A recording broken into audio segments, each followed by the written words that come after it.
yang dirahmati oleh Allah.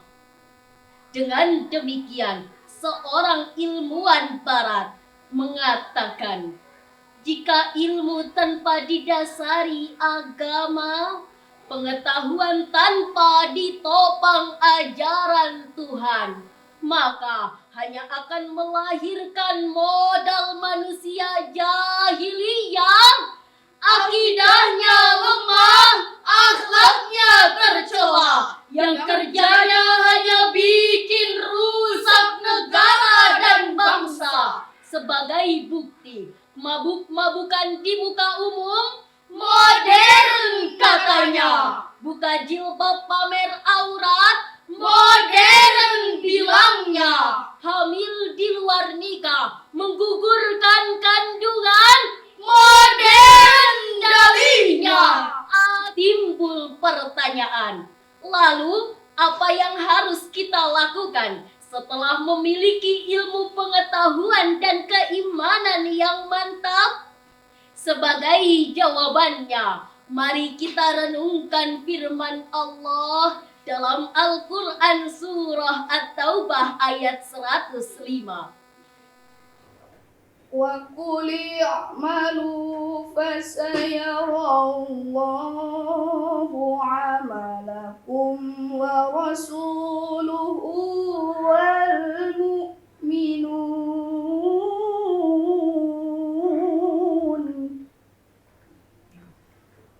وَسَتُرَدُّونَ إِلَى عَالِمِ الْغَيْبِ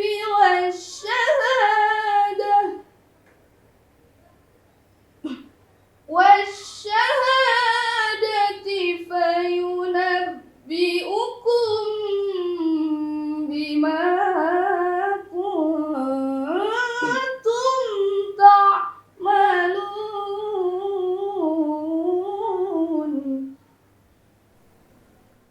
صدق الله العظيم.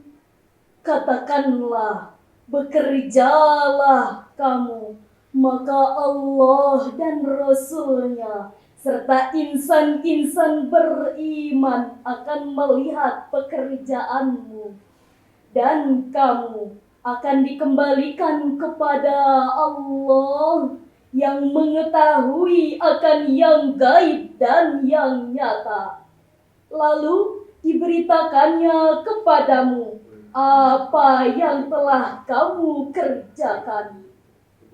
Maha benar Allah dan Maha Agung atas segala firman-Nya. Wassalamualaikum warahmatullahi wabarakatuh.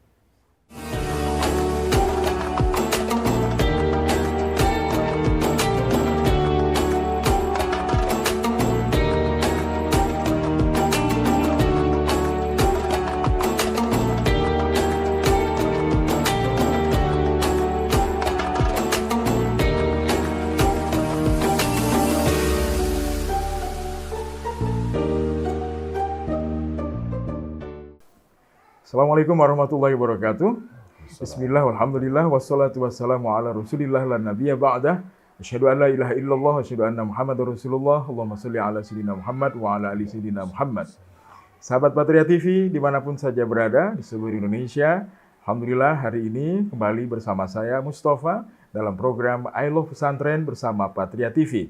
Kali ini kami berada di Pondok Pesantren Nurul Amanah yang beralamat di Jalan Pasiron, Curug, Bojong Sari, Kota Depok. Dan kali ini spesial bagi kami Patria TV bersama pimpinan Pondok Pesantren Nurul Amanah atau Yayasan Pondok Pesantren Nurul Amanah, yaitu Bapak Kiai Haji Dr. Andes Kiai Haji Muhammad Barzah Hidayat MA. Dan saat ini beliau tidak sendiri juga, tapi didampingi oleh istri beliau, yaitu Ibu Hajah Cucu Marliah yang juga merupakan Qori'ah internasional. Saya segera menyapa. Assalamualaikum Pak Kiai, apa kabar? Waalaikumsalam warahmatullahi wabarakatuh. Sehat ya? Alhamdulillah baik. Alhamdulillah sehat. Semua dalam tetap semangat yang dahsyat begitu ya. Alhamdulillah. Alhamdulillah. Baik. Umi sehat? tetap lancar dalam memberikan inspirasi untuk generasi Qurani ya. Amin. Alhamdulillah. Baik pemirsa dimanapun berada, kita akan mendengarkan tentang pesantren yang beliau pimpin, seperti apa, bagaimana sejarahnya, dan juga apa saja prestasi-prestasi yang sudah dilakukan ataupun dicatat oleh para santri-santri Nurul Amanah. Yang pertama, saya langsung saja kepada Bapak Kiai Barzah untuk terkait program Alam Pesantren ini. Pak Kiai, terkait pesantren kita ini bisa bercerita untuk sejarah awalnya, sehingga ada Pondok Pesantren Nurul Amanah ini, dan mengapa memilih nama Nurul Amanah? Kenapa tidak yang lain misalnya? Kira-kira begitu. Silakan Pak Kiai. Baik. Tafadhal. Terima Silakan. kasih. Ya, tafadhal. Alhamdulillah, Pondok Pesantren Al-Quran Nurul Amanah ini kalau kita review ke belakang tentang sejarah berdirinya, sejatinya sebelum saya mendirikan pesantren Al-Quran Nurul Amanah ini, terlebih dahulu di tahun 96, saya mendirikan Pondok Pesantren Nurul Huda, yang letaknya juga tidak terlalu jauh dari Pondok Pesantren ini.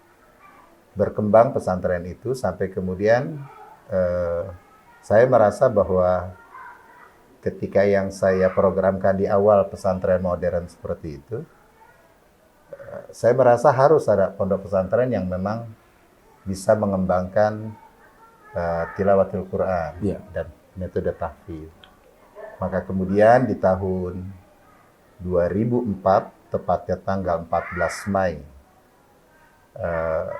saya bismillah mendirikan Pondok Pesantren Al-Quran Nurul Amanah ini. Kemudian kenapa kami di sini memberikan nama Nurul Amanah terhadap pondok pesantren ini? Sejatinya ini mengingatkan kepada orang tua. Saya punya ibu. Ya, rasa ta'zim saya, mencintai, menghormati sekaligus menghargai atas semua perjuangan beliau. Beliau namanya Amanah. Makanya kemudian saya berpikir bahwa sebagai salah satu sumbangsi saya, kenang-kenangan buat orang tua tercinta, akhirnya saya berilah pondok pesantren ini dengan nama Pondok Pesantren Al-Quran Nurul Amanah. Jadi semoga harapan dan keinginan dari kita semua dengan nama Nurul Amanah ini, kita betul-betul bisa menjaga sesuai dengan makna dari nama tersebut. Baik amanah terhadap santri-santri ataupun di tengah-tengah kehidupan bermasyarakat. Sehingga pondok ini bisa dirasakan kehadirannya oleh masyarakat, tidak saja di tempat kita tapi di berbagai daerah. Gitu. Jadi saya berpikir bahwa ya pondok pesantren ini harus terus bisa berkembang sesuai dengan keinginan saya, sehingga kalau Nurul Huda bisa menjadi pesantren modern yang bercirikan modern, gitu. Kalau Nurul Amanah ini sejatinya awalnya saya menginginkan memang lebih terfokus kepada Al-Qur'annya, karena saya menginginkan bahwa apa yang Allah titipkan amanah kepada istri sebagai qari'ah itu bisa dikembangkan sekaligus bisa ditingkatkan untuk mencetak generasi selanjutnya yang mungkin lebih berkualitas, lebih baik dan lain sebagainya. Seperti itu. Oke, baik. Lalu sampai dengan hari ini terkait dengan santri berapa jumlahnya, dan sejak awal masih ingat Pak Kiai mulai berapa santrinya, tahapan-tahapan sehingga bisa membesar hingga hari ini. Dan tadi Pak Kiai sempat menyampaikan sebelum on air bahwa ada dua tempat sekarang untuk pondok pesantren ini. Ketika awal saya membuka 96 itu, seingat saya ada 16 santri yang pertama, first time itu ya? Iya, untuk di Nurul Huda. Nurul Huda, oke. Nah, ketika Nurul Amanah saya buka 2004 itu ada beberapa anak TK. Karena awalnya kita justru membukanya untuk mukim itu TK. Untuk TK. Itu ada beberapa anak, sekitar 9 atau 11. Iya, Oh. jadi di tahun awal Iya. itu kita sekitar mungkin 11-an. Baik. Ya, di 2004 Empat. itu. Iya. Jadi itu semuanya masih anak TK. Tapi kemudian di 2005-nya baru ada anak SD. Baik. Kita bikin SD seperti itu. Jadi kalau ya memang Tahapan-tahapan itu. bertahap ya seperti itu gitu ya. Kita dari 1, 2, 3 terus berjalan seperti itu. Gitu. Dan tahapan sekarang untuk pendidikan mulai dari Kita Ya. awalnya dari TK, Oke. kemudian SDIT, Oke. Madrasah Sanawiyah dan Madrasah Aliyah. Nah, sampai sekarang itu yang kita kelola di pondok pesantren. dan itu terintegrasi mereka, ada yang mondok juga, ada yang dari luar juga atau bagaimana? Sebagian kecil. Sebagian Kecil ada masyarakat sekitar kita yang memang mereka anak-anaknya belum bisa untuk mukim, mereka minta para wali muridnya itu, orang-orang tua dari anak-anak kita tersebut untuk mereka boleh pulang. Tapi memang jangkauan kita pada akhirnya nanti akan dipisah dua tempat itu kalau yang pulang pergi dengan yang mukim. Sehingga yang mukim tidak bertemu dengan anak-anak yang pulang pergi. Tapi ya itu semuanya dengan proses tentunya. Kita masih Ya. masih berjalan seperti ini karena memang juga belum semuanya rapi, belum semuanya tersedia. Kita masih terus berjalan, masih terus mengupayakan untuk pembangunan berkesinambungan ya. Karena ya saya melihat animo masyarakat untuk sekarang memasukkan putra-putrinya ke pesantren itu, saya sudah melihat bahwa sudah tidak lagi menjadi alternatif gitu. Jadi sekarang. ada tren peningkatan perubahan di setiap tahunnya. Betul, iya. Jadi saya melihat banyak sekali ketika wali murid yang datang ke pondok itu memang banyak dari anak-anaknya sendiri yang bicara, saya mau pesantren, gitu. Jadi bukan pemaksaan dari orang tuanya yang memaksa anaknya harus pesantren seperti itu. Ya. Jadi ketika saya bisa bertemu awal ketika wali murid itu suka datang untuk mendaftarkan anak-anaknya, Ya. saya suka tanya kenapa mau dipesantrenkan. Gitu. Ternyata banyak sekali sekarang itu yang anaknya jawab, saya pengen pesantren. Oke. Gitu. Jadi tidak dari orang tuanya. Seingat saya waktu saya kecil, kalau mau pesantren orang tua yang nyuruh tuh, Iya, iya, harus iya. pesantren gitu. Iya, Sekarang sudah ada tren bahwa anak-anak ternyata di dunia pesantren itu punya daya tarik buat mereka sehingga saya mau pesantren saja. Gitu. Jadi sudah bukan dari dorongan orang tua, Ya, tapi murni ya, dari keinginan ya. santri Si anak, itu. iya betul. Jadi sudah mulai seperti itu walaupun memang tidak bisa dipungkiri Ya. masih juga sebagian masyarakat yang menganggap bahwa ya dunia pesantren itu ya sudah kamu yang diajarin yang bagus saja katanya gitu di rumah. ABC lah mereka itu kemudian Ya. ditaruh di pesantren kayak gitu. Masih tetap saja itu ada tapi yang jelas grafik untuk melihat potensi anak-anak kita mau masuk di pondok pesantren itu semakin meningkat dan bagus pikir saya seperti itu. Yang menjadi penekanan di sini untuk pendidikan konsentrasi yang agar santrinya bisa memiliki kelebihan, misalnya mungkin di kitab ya atau tilawahnya atau di mana Pak Kiai untuk yang penekanan Ya. santrinya di sini? Kalau di sini kebetulan awal sih kita menginginkan bahwa di sini menghasilkan para qori, para hafidz seperti itu. Awalnya itu.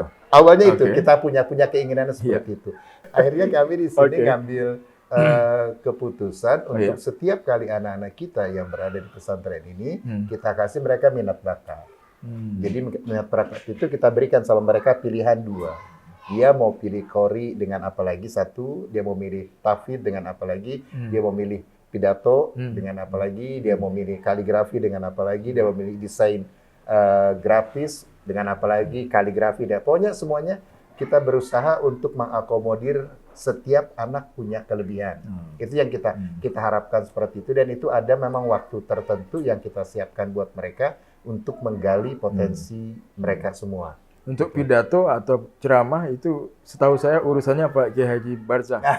Kalau untuk tilawah urusannya Ya. Ibu Hajah Cucu Marliah begitu. Ya, insya Allah seperti itu. Jadi saya juga ikut turut tangan untuk Ya, ya. membentuk bagaimana anak-anak kita tuh belajar retorika, ya. Sehingga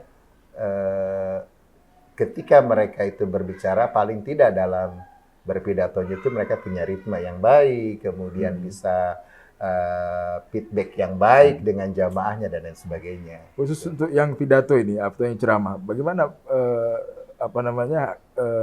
prestasi mereka Oh. yang sudah mungkin sampai nasional. Kalau yang Ya. pidato sejak dari Nurul Huda itu kita Ya. sudah ada anak-anak yang sudah sampai ke level nasional. Alhamdulillah. Nah, untuk pidatonya. Dulu pernah ada yang Syarhil Quran itu berarti?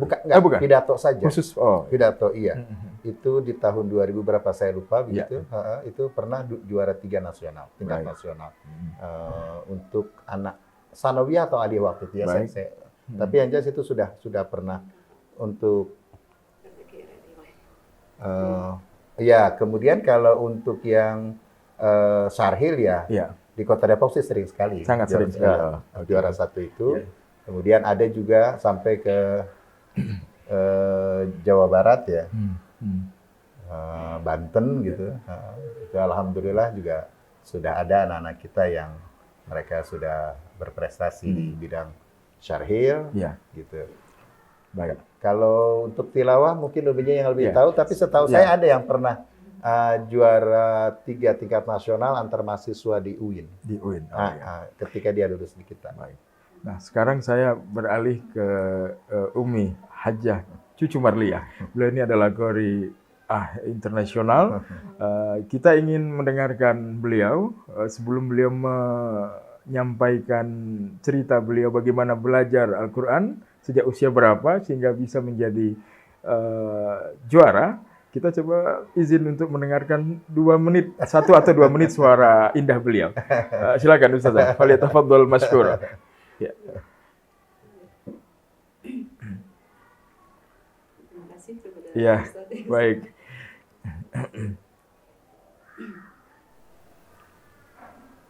أعوذ بالله من الشيطان الرجيم Allah.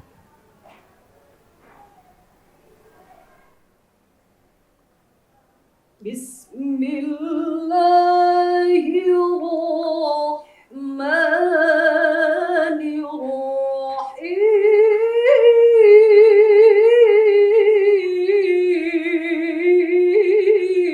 الرحيم Allah.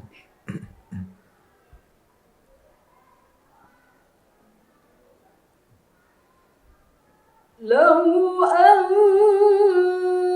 أنزلنا هذا القرآن على جبل لرأيته خاشعا Allah.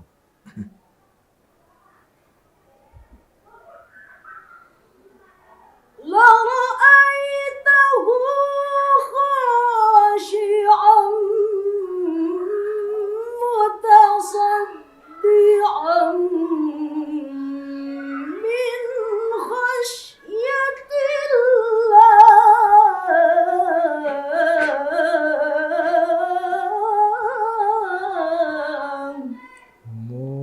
Allah. وتلك الأمثال نضربها للناس لعلهم يتفكرون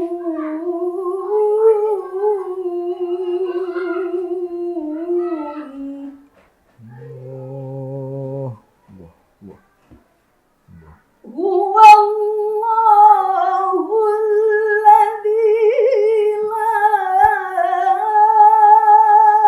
إله إلا هو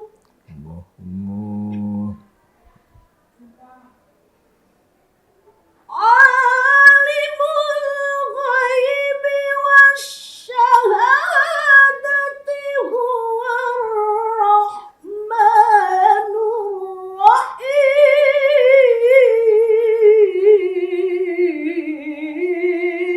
الرحيم عالم الغيب والشهادة هو الرحمن الرحيم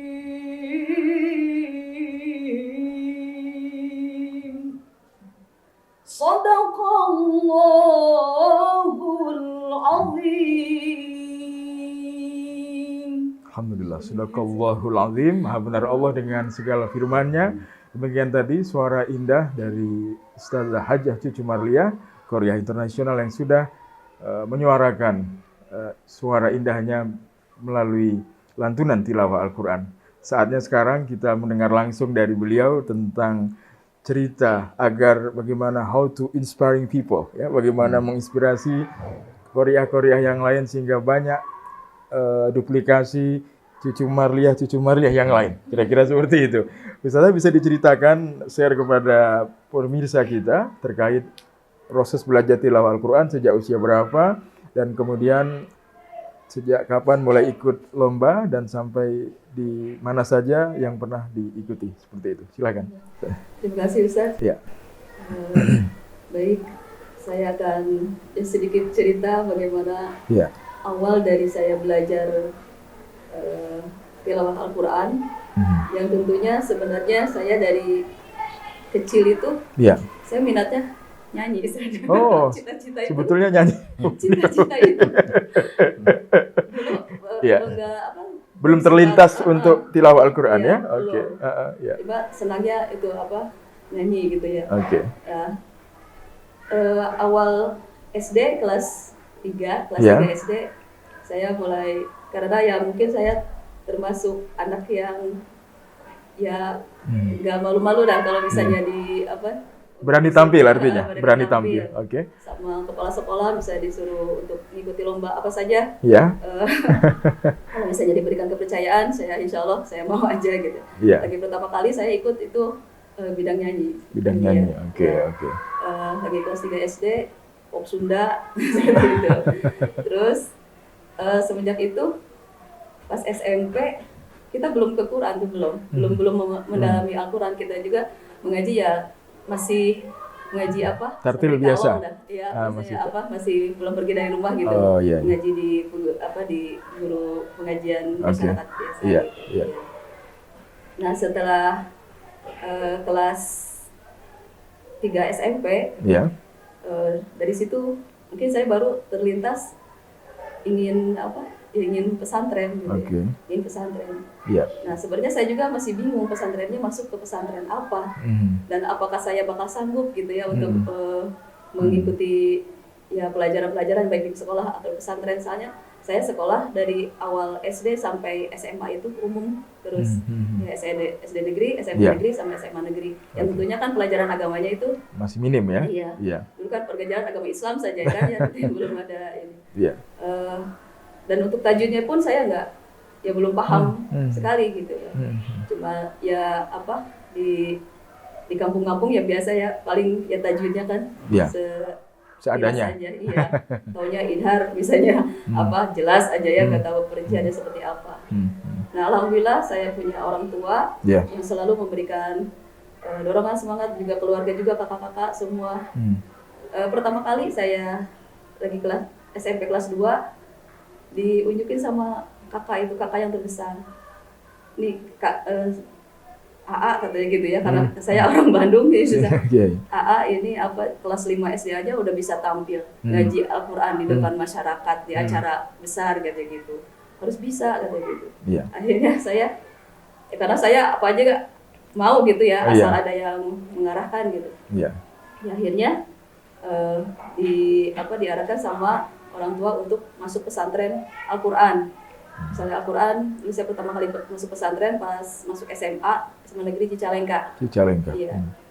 Saya masuk pertama kali pesantren di pesantren Al-Quran Ashifa Cicalengka. Jadi dekat dengan pondok pesantren Al-Falau tidak Iya, jauh dari situ ya. sebelum kalau dari Cileunyi sebelum pesantren Al-Falau. Iya. Gitu.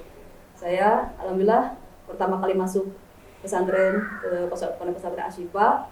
Nah, dari mulai itu alhamdulillah ya guru-guru tilawah terutama guru saya alhamdulillah sekarang ya masih aktif di menjadi Dewan Hakim MTQ ya. Siapa namanya? Kiai Haji Ujang Hidayat. Ujang Hidayat. Terus Kiai Haji Iya. Asep Munawar ya. Beliau juga Polri Iya. Nasional gitu Iya. ya. Iya. Nah, saya sangat ingat betul yang memberikan semangat saya untuk terus belajar, karena saya tersebut dulu tuh suara katanya falas, sumbang gitu kan. Sampai diketawakan, sampai sama teman itu lagi saya pertama kali masuk di pesantren Al-Quran itu, kan pengajian tilawah itu, menjawab itu, tiap pada asar. Pada asar. Karena guru-guru pada ustadz yang ada di situ tuh tahu sayanya dari festival kasidah, bukannya tahu korinya, bukan. Di festival kasidah. Jadi itu katanya dicoba. Nah, saya orangnya kan ya mungkin nggak tahu, berani aja gitu ya, karena terdorong dengan emang kemauan ingin bisa gitu ya. Saya dengan suara seadanya ikut lomba MTQ katanya gitu ya. Pertama tingkat kecamatan. Tingkat kecamatan dia di Cicalengka itu. Langsung juara? Enggak. Belum juara. Saya kalau disebut itu saya dari bawah. Iya. Nggak pernah juara satu, Ustaz. Oke. Nggak pernah juara satu. Tapi pas misalnya ke tingkat selanjutnya, suka saya ditampilkan. Jadi misalnya kecamatan kedua, tapi pas kabupaten saya ditampilkan. Apa itu misalnya ada yang pertamanya itu apa karena sakit atau apa gitu. Nah, terus di kabupaten saya nggak ke satu juga. Saya kedua juga. Tapi pas ke provinsi saya yang tampil.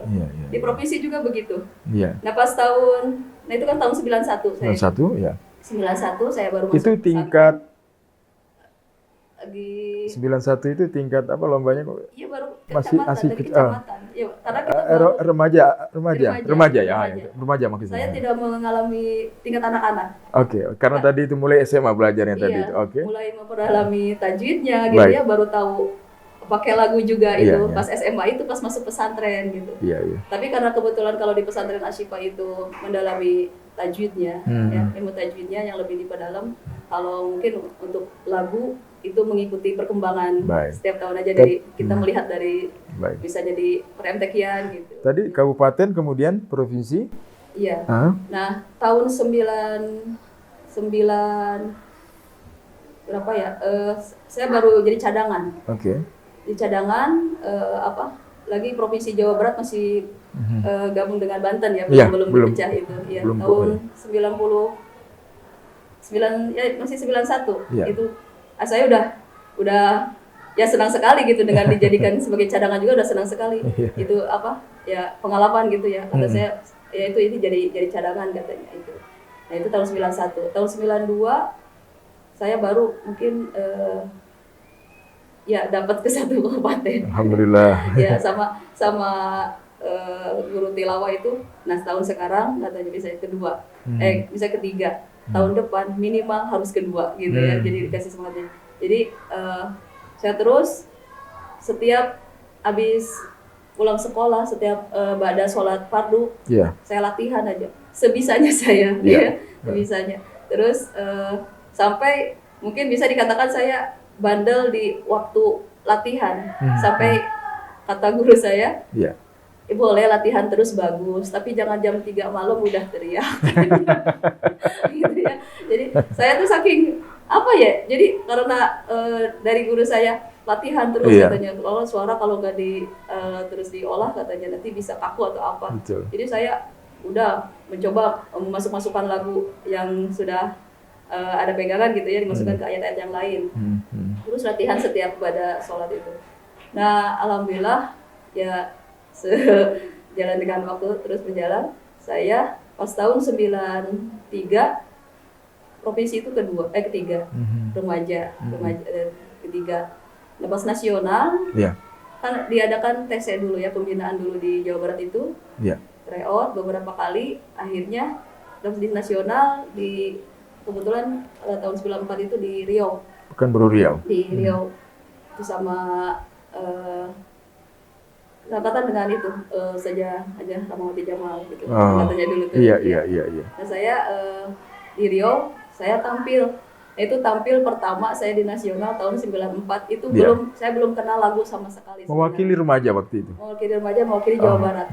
Saya saat itu ya mungkin kepolosan saya karena belum banyak pengalaman dan belum banyak tahu tentang per-MTQ-an, apalagi tingkat nasional gitu ya. Saya sampai tidak tahu bahwa saya yang tampil, dikira yang ke-1 gitu ya. Yang tampilnya, nah, 94 di Riau. Kemudian ada nasional lagi di tahun berapa? 97 97 ya, kebetulan ya Kalau suami di bidang syarhil, Oke. saya remaja. Saya remajanya Harapan 1 di provinsinya, pas nasional. Jadi saya tampil di syarhil di nasional. Alhamdulillah dapat ketiga saat itu. Alhamdulillah. Oh, berarti bersemi jumpanya saat MTQ, Pak Kiai. Maaf. Oke. 97, oke lanjut lagi, Ustazah. 97 itu ya alhamdulillah ketiga pas final. Jadi ya mungkin ada kesalahan di ya salah satu ini personil. Lagi tahun 9 kan saya suka mengikuti MTQ itu juga RRI. Iya, RRI. Oh, RRI. ya. Nah 98 saya baru mengikuti RRI TPRI nasional. Iya. Itu sampai pertama kali sampai semifinal aja. Kalau dulu kan semua ya, Iya, iya. semua usia gitu, Betul. tidak dibatas. Kalau tidak seperti sekarang. Nah 97, 98 saya mengikuti MTQ Nasional JKH. Itu alhamdulillah ke 1 remaja Alhamdulillah. lagi di Garut. Iya. Yang Syadadia, terus 2000 perwakilan itu nasional di Palu, Iya. Harapan, terus 2002 JKH lagi, 2004 di RRI TPRI nasional Iya. kedua, nah 2006 baru dapat pertama RRI TPRI nasional Oke. gitu 2006 di 2006. TPRI. Ya, kalau JKH mungkin saya 3 kali. Ya, 3 kali. alhamdulillah. Iya. Oke. Nah, mungkin yang terakhir yaitu di Nasional di Banten. Nasional di Banten. Nasional di Banten 2008 itu Kirmas Sapah Iya.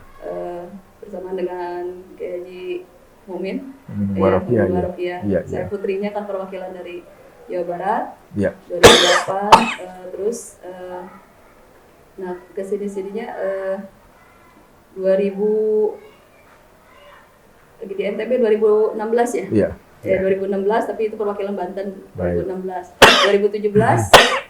2017 ya baru itu alhamdulillah saya dapat kepercayaan untuk dikirim untuk mewakili Indonesia untuk mengikuti biasa haflah gitu ya. Itu 2017 itu di Thailand MTQ biasa. MTQ internasional ya. Iya. Iya, saya dapat ketiga. Alhamdulillah. Gitu. Iya. Ya mungkin itu karena itu juga Puncaknya di situ 2017 iya untuk internasional. 2017. Oke. Jadi sampai 2017 ya karena usia juga udah. Baik. Gitu, Ustaz. Oke, luar biasa segudang prestasi, sangat menginspirasi. Semoga sahabat Patria TV yang sudah punya anak harus diniatkan yang menjadi qori'ah, niatnya dari sekarang. Bisa belajarnya langsung di pondok pesantren Nurul Amanah di sini insya Allah. Terkait program belajar tilawah Al-Quran di sini, Ustazah, bagaimana dalam setiap harinya? Itu seperti apa jam belajarnya, setiap kapan? Biasanya perlu waktu berapa lama seseorang untuk bisa menjadi seorang qori atau qori'ah? Sebulan, 2 bulan, 3 bulan, ada prosesnya? Menurut pengalaman Ustazah, silakan. Ya menurut pengalaman maksudnya di Santri yang ada di sini, yang diajar sampai hari ini. Kalau santri, karena kan saya melihat ini ya, melihat kemampuan masing-masing santrinya. Oke. Karena kondisi santri di sini tidak semua pas masuk itu langsung udah misalnya bisa Al-Qur'annya lancar, tajwidnya benar gitu. Dan mungkin bisa dikatakan mayoritas yang belum bisa. Oh, dari nol berarti Iya, ya? Oh, dari nol. Masya Allah. Iya, Karena iya. saya melihat seperti itu, Iya, iya, iya. hanya ada beberapa orang gitu ya yang bisa dikembangkan. Nah, akhirnya ya sama artinya itu kita jadi pengembangan minat aja. Baik, Jadi baik. tadinya kan memang saya tujuannya ya sebagaimana tadi sudah dikatakan sama artinya awal memang kita menginginkan tadinya mau fokus ke tilawah gitu Iya, ya. iya. Ternyata melihat kan kita juga ya kan tidak mungkin misalnya yang baru bisa baca Al-Quran langsung kita gember untuk mempelajari tilawah kan nggak bisa juga gitu. Jadi ya tapi alhamdulillah sih untuk tahun ajaran baru sekarang udah mulai ada ya banyak Bakat-bakat yang bakat baik. Memang mereka bisa memang menginginkan di tilawah itu. Ya. Bagaimana dukungan Kiai istri seorang qori'ah setiap waktu? Ini kan perlu semangat yang luar biasa dari seorang suami. Bagaimana memberikan semangat agar tetap jalan terus begitu? Pertama memang saya sudah niatkan membuat pesantren ini sejatinya dulu buat beliau gitu. Jadi Masya buat Allah. istri. Hadiah Ini untuk ya luar ini biasa. ini dibikinkan pondok nih, kita bikin Ahsan. pondok, itu kembangkan tilawah. Jadi Ahsan. dulu memang niat awal tuh seperti itu, walaupun Hmm. saya yakin bahwa perjalanan ke depan itu akan sangat terjal, tidak mungkin Ya, ya. kita mulus saja, nggak mungkin gitu. Tapi saya merasa bahwa niatan kita untuk bisa mengembangkan tilawah, gitu ya, mengajak saudara-saudara kita untuk mereka mencintai Al-Quran begitu, memang harus diwadahi. Gitu. Ya saya selalu kasih pengertian sama uminya ini ya, Iya. ayo kita berjuang, Baik. ayo kita sama-sama kembangkan apa yang Allah titipkan kepada kita. Mungkin kalau saya di bidang ceramahnya, Iya, iya. uminya di bidang Tilawah. tilawahnya, Iya. ya, kembangkan itu, berharap bahwa nanti anak-anak santri itu dia bisa ya paling tidak menirulah. Kalau mungkin tidak sama seperti kita gitu.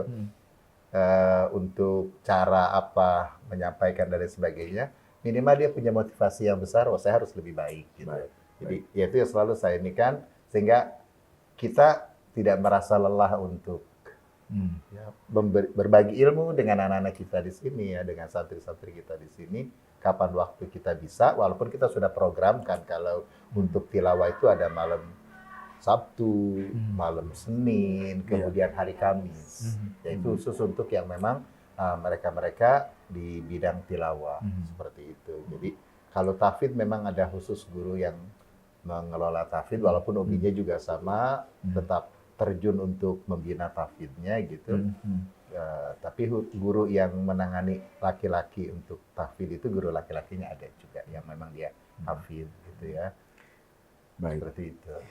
Kita sudah di ujung jumpa tanpa terasa ini, Pak Kiai. Ada pesan untuk orang tua yang menginginkan anaknya agar mondok seperti itu, bahwa pondok pesantren, sekali lagi saya selalu sampaikan, bahwa bukan pilihan yang terakhir, tapi harus menjadi pilihan utama. Sebagai pengalaman Pak Kiai sehingga hari ini, pesan apa kuat, pesan yang kuat untuk orang tua, calon orang tua santri, kira-kira begitu. Baik, baik. Sekaligus supaya bisa ke sini juga. Baik. Ya, silakan. Ya, saya selalu memberikan pengertian sama seluruh masyarakat bahwa anak di pondok pesantren tidak akan menjadi susah ke depan. Anak di pondok pesantren, dia tidak akan menjadi orang yang termarginalkan. Tidak. Tapi yakinkan bahwa memasukkan anak-anak ke pondok pesantren itu justru memiliki modal dan spirit yang kuat buat anak-anak kita ke depan menjadi orang-orang yang lebih sukses. Gitu. Karena saya melihat bahwa dunia pesantren lah yang mengajarkan kehidupan buat berada di tengah-tengah masyarakat. Karena dari pondok pesantren itu diajarkan semua aspek.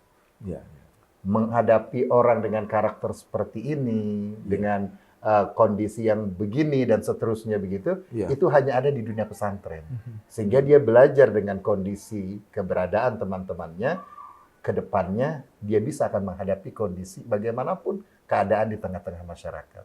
Jadi saya selalu kasih motivasi sama seluruh para orang tua, masukkanlah anak-anaknya ke pondok pesantren. Umat Islam harus mensokong, harus mensupport pendidikan pondok-pondok pesantren. Kenapa? Karena disitulah benteng Islam terakhir untuk membuat anak-anak kita cinta agamanya, sekaligus mencintai imamnya, Al-Quranul Karim. Saya pikir itu, yang dari situ saya berharap bahwa anak-anak kita tidak akan menjadi orang yang susah ke depan. Tapi orang bisa menjadi sukses, bisa menjadi generasi bangsa yang bisa mengisi kemerdekaan bangsa ini. Karena dari sekarang saja sudah kita banyak lihat pejabat-pejabat kita yang dulunya pada belajar di pondok pesantren ya bisa sukses. Gitu. Jadi saya selalu memberikan motivasi sama masyarakat, ya khususnya juga wali murid begitu. Jangan takut memasukkan anaknya ke pondok pesantren, nanti tidak bisa bekerja. Tidak. Tapi justru saya selalu memberikan bahwa lulusan pondok pesantren tidak akan cari kerja, tapi akan menciptakan lapangan pekerjaan. Sehingga di negeri ini, generasi kita ke depan tidak akan angkat-angkat ijazah, dia tidak akan bawa-bawa ijazah untuk melamar di tempat-tempat bekerja. Tapi dia bisa menciptakan lapangan pekerjaan, sehingga bisa membawa orang lain untuk bisa sukses, bukan saja dirinya. Baik. Nah, saya berpikir seperti Oke. itu, dan ya harapan saya bahwa keberadaan pondok pesantren Al-Quran Nurul Amanah ini pun semoga kedepannya bisa terus berkembang. Ya, harapan dari Terus kami eksis. mohon doa Amin. bisa terus eksis, Iya, amin. bisa mencetak generasi-generasi bangsa yang pandai Al-Quran, tapi juga jiwanya, akhlaknya juga yang berjiwa berakhlak Qurani. Amin ya Rabb. Yang kami harapkan dari apa yang kami lakukan bersama Iya. dengan uminya, dengan Iya. semua asatidz dan asatidat yang ada di pondok ini, Iya. kita bisa menjadi salah satu memberikan kontribusi di negeri ini sebagai membantu pemerintah untuk mencerdaskan kehidupan masyarakat Indonesia, terutama dalam bidang agama. Pertanyaan yang terakhir, pesan Pak Kiai untuk masyarakat Indonesia terkait kondisi pandemi yang sekarang masih, dan semoga segera diangkat oleh Allah, amin insyaallah. Ya, amin, Pesannya silakan Pak Kiai. Ya, kondisi bangsa kita mungkin di hampir seluruh belahan dunia ini dengan kondisi pandemi yang seperti sekarang kita alami ini, ya satu harapan dari kami mungkin sebagai pengelola di lembaga-lembaga keagamaan, tentunya apa yang menjadi saran pemerintah terhadap pencegahan pandemi ini terus berkembang, kita mengikuti protokol kesehatan. Yang kedua, tetap saja kita yakinkan kepada Allah bahwa hidup ini sudah diatur. Hidup ini sudah ditata oleh Allah buat kita. Tapi bagaimana kita kemudian penataan Allah ini kita mengikuti dengan berbuat yang benar, berlaku yang baik, ikuti semua arahan yang disampaikan oleh pemerintah. Di samping kita juga tetap mengikuti nilai-nilai syariat agama dengan baik. Saya yakin insya Allah pandemi ini akan cepat berakhir di negeri kita khususnya dan seluruh belahan dunia ini, agar semua aktivitas yang bisa dilakukan oleh seluruh masyarakat bisa berjalan kembali dengan normal. Amin ya rabbal alamin. Baik. Terima kasih Pak Kiai atas Sama-sama, waktunya, dan juga sama-sama. Umi terima kasih atas waktunya dalam program El Pesantren. Baik, pemirsa, sahabat Patria TV di seluruh Indonesia dimanapun saja berada, demikian tadi kita sudah ikuti bersama wawancara khusus kami bersama pimpinan Pondok Pesantren Yayasan Pondok Pesantren Al-Quran Nurul Amanah yang beralamat di Jalan Pasiron, Curug, Bojongsari, Kota Depok. Saya Mustafa, hidup hanya sekali, jadilah yang berarti. Sebaik-baik manusia adalah manusia yang bermanfaat bagi manusia lainnya. Assalamualaikum warahmatullahi wabarakatuh. Waalaikumsalam.